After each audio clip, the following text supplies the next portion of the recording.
Well,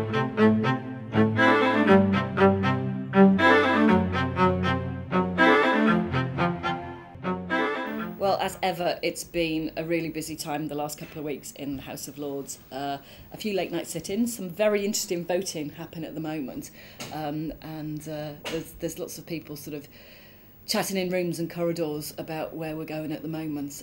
For me, what's been really interesting was the March of Disabled People in London, the hardest hit campaign.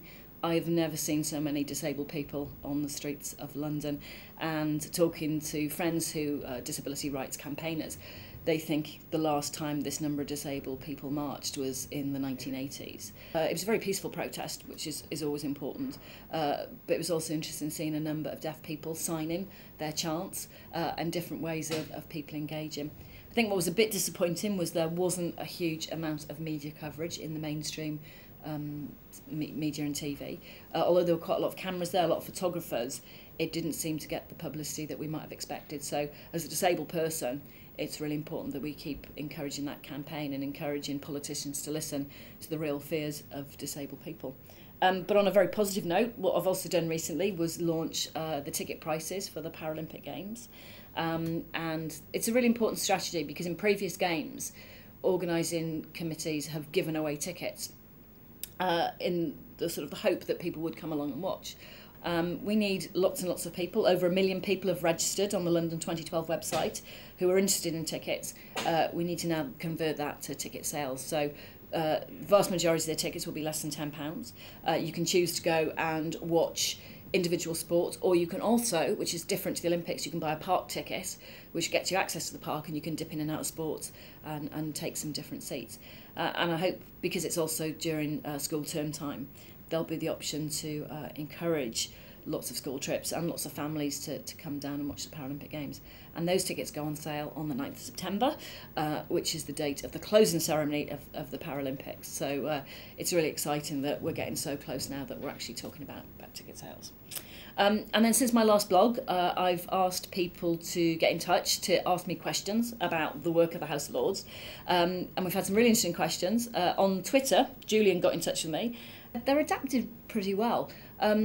Partly because at our end in the Lords, we have a larger number of disabled people than perhaps in the Commons.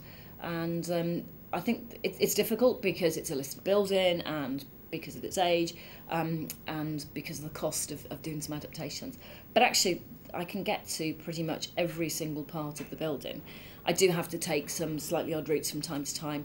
I do have to go some back entrances and cut across some courtyards.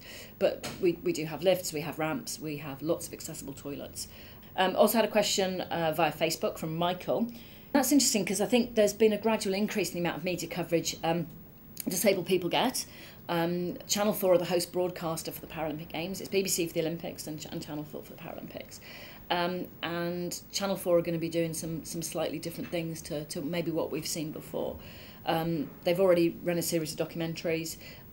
They have programmes which go out on Saturday morning, which are aimed at the 16 to 24-year-old audience within the T4 slots.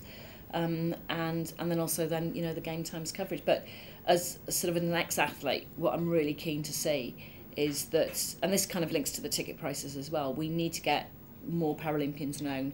We need to encourage people to come and watch the athletes that they care about. And what I hope is by the end of the Paralympic Games, then we'll have a number of athletes across every Paralympic sport who are household names. But it's going to take work to make sure that happens. And it's work now, during games, and then also after the games. And that's it for me. I'll see you next time. Bye-bye.